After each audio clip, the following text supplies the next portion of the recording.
Please like and subscribe my channel. उत्पन्ना एकादशी व्रत कथा मार्गशीर्ष कृष्ण की।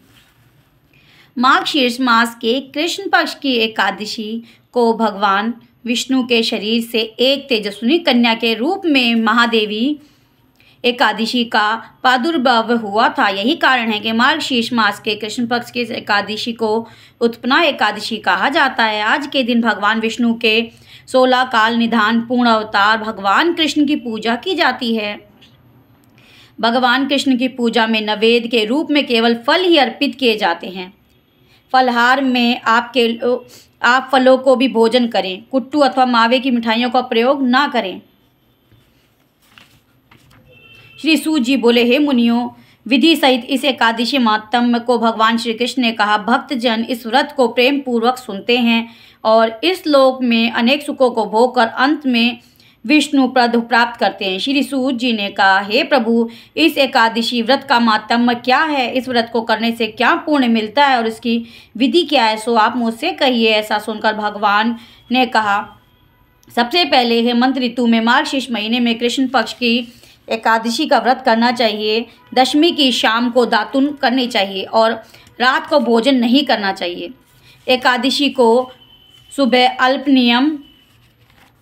नियम का सुबह संकल्प करना चाहिए, अनुसार कार्य करना चाहिए। स्नान करने से पहले मिट्टी का लेपन करना चाहिए। चंदन लगाने का मंत्र इस प्रकार है, अश्वमेध अश्मकांते रत्कांते विष्णुकांते वसुंधरे उव्रतापी वहारेण कृष्णे ना सता बाहुना मृतके हरमे पाप यम्या पूर्वक साचितम त्वाया तेन पापेन गच्छामि परमागितम। स्नान के बाद धूप दीप नैवेद्य से भगवान का पूजन करना चाहिए। रात को दीपदान करना चाहिए। ऐसा कर्म भक्ति पूर्वक करने चाहिए। उस रात को नींद व प्रसंग को त्याग देना चाहिए। एकादशी के दिन रात्रि के भजन सत्संग आदि शुभ कर्म करने चाहिए। उस दिन श्रद्धापूर्वक ब्राह्मणों को दक्षिणा देनी चाहिए और उनसे अपनी गलतियों की क्षमा मांगनी चाहिए। धार्मिक जनों को शुक्ल पक्ष कृष्ण पक्षी दोनों एकादशियों को एक सा समझना चाहिए। उनमें भेद मानना उचित नहीं है। ऊपर लिखी विधि के अनुसार जो मनुष्य एकादशी का व्रत करते हैं उनको शाखोद्वार तीर्थ एवं दर्शन करने से जो पुण्य मिलता है वे एकादशी व्रत के पुण्य के 16वें भाग के बराबर भी नहीं। व्यतिपात योग में संक्रांति तथा चंद्र सूर्य ग्रहण में दान देने से जो कुरुक्षेत्र में स्नान करने से जो पुण्य प्राप्त होता है वही पुण्य मनुष्य को एकादशी व्रत करने से प्राप्त होता है। जो फल देवपाटी ब्राह्मणों को 1000 गोदान करने से मिलता है उसे 10 गुना अधिक पुण्य एकादशी व्रत करने से मिलता है। 10 श्रेष्ठ ब्राह्मणों को भोजन कराने से पुण्य मिलता है। वह एकादशी के पुण्य 10वें भाग के बराबर होता है। निर्जल व्रत करने का आधा फल एक बार भोजन करने के बराबर होता है। उपरोक्त कोई सा एक व्रत जरूर करना चाहिए। एकादशी का व्रत करने पर यज्ञ दान तप आदि मिलते हैं, अन्यथा नहीं। अंत एकादशी को अवश्य व्रत करना चाहिए। इस व्रत के में शंख से जल नहीं पीना चाहिए। मछली एकादशी व्रत वर्जित है। एकादशी व्रत का फल 1000 यज्ञों से भी अधिक है। ऐसा सुनकर अर्जुन ने कहा, हे भगवान, आपने इस एकादशी के पुण्य को अनेक तीर्थों से श्रेष्ठ तथा पवित्र बतलाया है, सो अब आप विस्तार पूर्वक कहिए। भगवान बोले, हे अर्जुन, सतयुग में एक महा भयंकर दैत्य हुआ। उसका नाम मुर था। उस दैत्य ने इंद्रादि देवताओं का विजय प्राप्त कर उन्हें स्थान से गिरा दिया। तब देवेंद्र ने महादेव से प्रार्थना की, शिव शंकर, हम सब देवता मुर दैत्यों के अत्याचारों से दुखित हो मृत्युलोक में अपना जीवन व्यतीत करें। अन्य देवताओं की हालत का तो मैं वर्णन नहीं कर सकता। आप कृपा कर इस महान दुख से छूटने का उपाय बतलाइए। शंकर जी बोले, ए देवेंद्र, आप विष्णु भगवान के पास जाइए। इंद्र तथा अन्य देवता महादेव जी के वचन को सुनकर क्षीर सागर के गए, जहाँ भगवान विष्णु शेष शय्या पर शयन कर रहे थे। भगवान को शयन करते देखकर देवताओं सहित इंद्र ने स्तुति की। देवताओं के देव आप स्तुति करने योग्य हैं, आपको बारंबार प्रणाम है। हे दैत्यों के सहाकार, हे मधुसूदन, आप हमारी रक्षा करें। हे जगन्नाथ, समस्त देव दैत्यों से भयभीत होकर हम आपकी शरण में आए हैं। इस समय दैत्यों हमें स्वर्ग से निकाल दिया है और हम सब देवता पृथ्वी पर विचरण कर रहे हैं।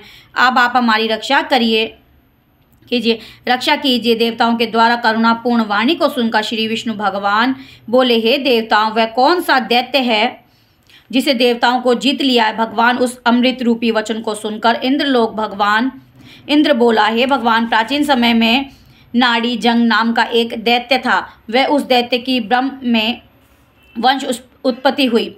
उस दैत्य ने लड़के का नाम मुर, उसकी राजधानी चंद्रावती। उस चंद्रावती नगरी में वह मुर नामक दैत्य निवास करता था, जिससे अपने बल के समस्त विश्व को जीत लिया और सब देवताओं को देवलोक से निकालकर इंद्र आदि, यम, वरुण, चंद्रमा, सूर्य आदि लोकपाल बनाए। वह स्वयं सूर्य बनकर पृथ्वी को तापता और स्वयं मेघ बनकर जल की वर्षा करता। अंत आप उस बलशाली भयानक दैत्य को मारकर देवताओं की रक्षा करें। इंद्र के ऐसे वचन सूर्य विष्णु भगवान बोले, देवताओं, मैं तुम्हें शत्रुओं का शीघ्र ही संहार करूंगा। अब आप चंद्रावती नगरी को जाइए। इस प्रकार भगवान विष्णु देवताओं के साथ चल दिए।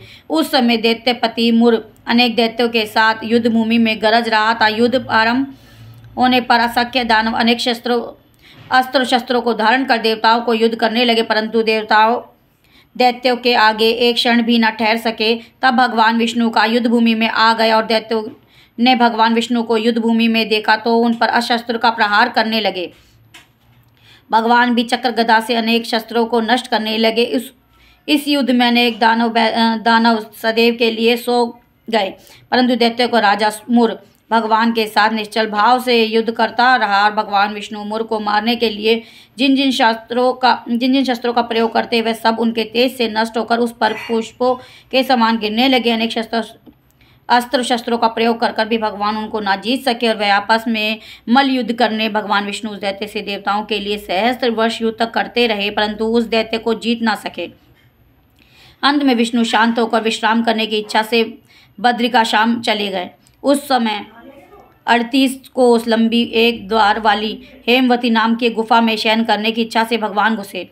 हे अर्जुन, अंत मैंने उस गुफा में शयन किया। वह दैत्य भी मेरे पीछे पीछे चल आया, मुझको शयन करता देखकर भागने को तैयार हो गया। वह दैत्य सोचने लगा कि मैं आज अपने चिर शत्रु को मारकर सदैव के लिए निष्ठक हो जाऊंगा। उसी समय मेरी देह में एक अत्यंत सुंदर कन्या दिव्य वस्त्र धारण कर उत्पन्न हुई और दैत्य के सामने आकर युद्ध करने लगी। तब वह दैत्य आश्चर्य के साथ सोचने लगा कि यह ऐसी बलवान कन्या कहाँ से उत्पन्न हुई है। वह दैत्य उस कन्या से लगातार युद्ध करता रहा। कुछ समय बीतने पर उस कन्या ने क्रोध में आकर उस दैत्य के अस्त्र से टुकड़े टुकड़े कर दिए। उस कन्या ने उसका रथ तोड़ डाला और तब वह दैत्य महान क्रोध करके उसे मल्ल युद्ध करने लगा। उस कन्या ने उसको धक्का मारकर मूर्छित कर दिया। उठने पर उसका सिर काट लिया। वह दैत्य सिर कटते ही पृथ्वी पर गिर गया और मृत्यु को प्राप्त हुआ। अन्य समस्त दानव भी ऐसा देखकर पाताल लोक को चले गए। जब भगवान विष्णु की निंदा टूटी तो उस दैत्य को मरा देकर अंत आश्चर्य करने लगे और विचार करने लगे, इस दैत्य को किसने मारा है।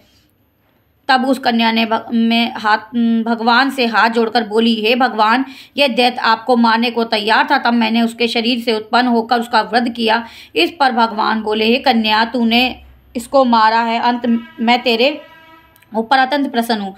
तूने 3 लोकों के देवताओं का सुखी किया है, इसीलिए तू अपनी इच्छा अनुसार वरदान मांग। कन्या बोली, हे भगवान, मुझे यह वरदान दीजिए कि जो मेरा व्रत करे उसके समस्त पाप नष्ट हो जाए और अंत में स्वर्गलोक हो जाए। मेरे व्रत का आधा फल रात्रि को मिले, जो आधा फल एक समय भोजन करने वाले को मिले। जो मनुष्य भक्ति पूर्वक मेरे व्रत को करेगा वह निश्चय ही विष्णु लोक को प्राप्त होगा। कृपा करके मुझे ऐसा वरदान दीजिए। जो मनुष्य मेरे दिन तथा रात्रि को एक बार भोजन करे और धन्य धान्य से भरपूर रहे। उस पर भगवान विष्णु पर कन्या से बोले, हे कल्याणी, ऐसा ही होगा। मेरे और तेरे भक्त एक ही होंगे, अंत में संसार में प्रसिद्धि को प्राप्त होकर मेरे लोक को प्राप्त करेंगे। हे कन्या, तू एकादशी को पैदा हुई है, इसीलिए तेरा नाम भी एकादशी हुआ। जो मनुष्य तेरे दिन व्रत करेंगे उसके समस्त पाप जड़ से नष्ट हो जाएंगे और अंत में मुक्ति को प्राप्त करेंगे। तू मेरे लिए अब तीज, 8वें, 9वीं और 14 भी अधिक प्रिय है। तेरा व्रत का फल सब तीर्थों के फल से महान होगा, ये मेरा कथन सत्य है। ऐसा कहकर भगवान उसी स्थान पर अंतर ध्यान होकर एकादशी भी भगवान के उत्तम वचनों को सुनकर प्रसन्न हुई। भगवान बोले, हे अर्जुन, सब तीर्थों दोनों व्रतों को फल से एकादशी का फल सर्वश्रेष्ठ है। मैं एकादशी व्रत करने वाले मनुष्यों के शत्रुओं को नष्ट कर देता हूँ और उन्हें मोक्ष देता हूँ। उन मनुष्यों के विघ्न को मैं स्वयं भी नष्ट कर देता हूँ। हे अर्जुन, यह मैंने तुमसे एकादशी की उत्पत्ति के बारे में बतलाया। एकादशी व्रत समस्त पापों को नष्ट करने वाला और सिद्धियों को देने वाला उत्तम मनुष्य को दोनों पक्षों को एकादशी को सम्मान समझना चाहिए और उनसे भेदभाव मानना उचित नहीं। जो मनुष्य एकादशी मातम को श्रवण व पठन करते हैं उन्हें अश्वमेध यज्ञ का फल मिलता है। श्री कृष्ण गोविंद हरे मुरारी हे नाथ नारायण वासुदेव। श्री कृष्ण गोविंद हरे मुरारी हे नाथ नारायण वासुदेव। श्री कृष्ण गोविंद हरे मुरारी हे नाथ नारायण